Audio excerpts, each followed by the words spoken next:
আমার প্রিয় শিক্ষার্থীরা স্কুলের ক্লাস সকলকে স্বাগত জানাচ্ছি। আজকে যে টপিক নিয়ে আলোচনা করবো হ্যারমিটনিস ক্লাস প্লাস চ্যাপ্টার 3 অর্থাৎ কার্তেশীয় অঙ্কের স্থানাঙ্ক সমাধান করব।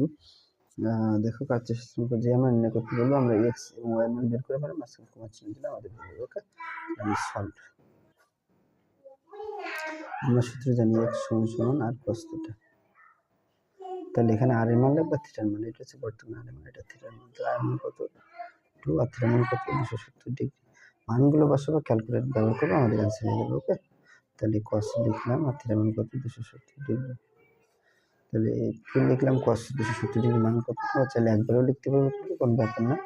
cos 270 ডিগ্রি না দিলে চলবো, কত 0, 0 মানে তো 0, স্বাভাবিক জিনিস, সকলে জানে এটা, তাই তো।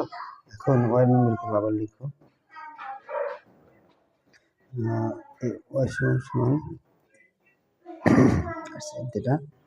আমরা আর এর মান কিন্তু আগে পেয়েছিলাম 2 আর থিটার মান কত 270 ডিগ্রি। আমাদের প্রশ্ন দেওয়া ছিল শুধুমাত্র জাস্ট আমাদের ধরানোর নিয়ম।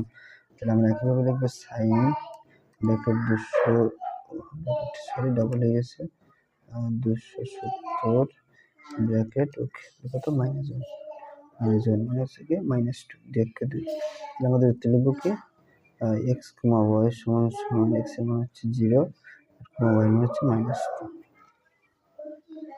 এসে যত প্রকার তোমার কার্তেশীয় স্থানাঙ্ক থাকে না কেন তোমরা যে কোনো প্রকার করতে পারো, এগুলো কিন্তু আমাদের অ্যাডমিশন পরীক্ষা থাকে। ধন্যবাদ, নেক্সট ভিডিওতে।